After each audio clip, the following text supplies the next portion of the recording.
Hello friends, हम प्रीति चौधरी और हमारे चैनल में अहाँ सबके स्वागत है।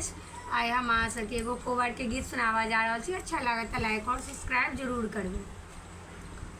चलू सखी देखो कोबर करीत, ओई में बैसल छथि जगदीश, ओई में बैसल छथि जगदीश।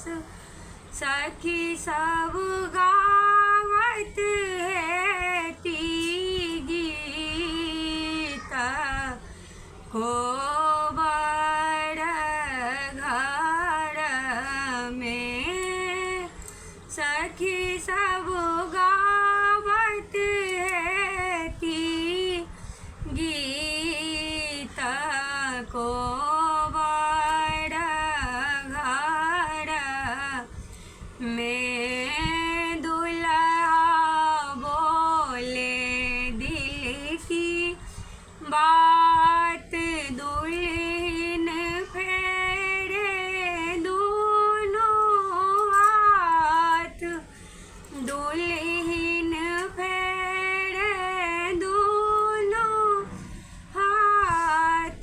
पहले टीका दियो गढ़ाई, कोबर घर में पहले टीका दियो गढ़ाई, कोबर घर में दुल्हा बोले दिल की बात, दुल्हन फेरे दोनों हाथ, दुल्हन फेरे दोनों हाथ।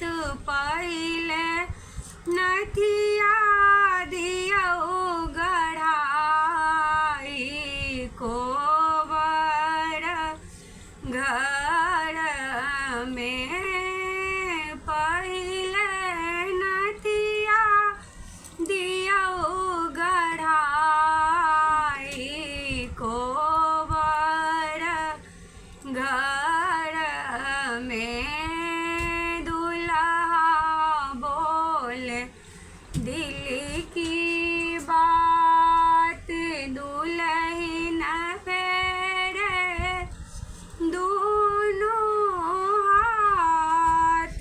पहले झुमका दियो गढ़ाई, कोबर घर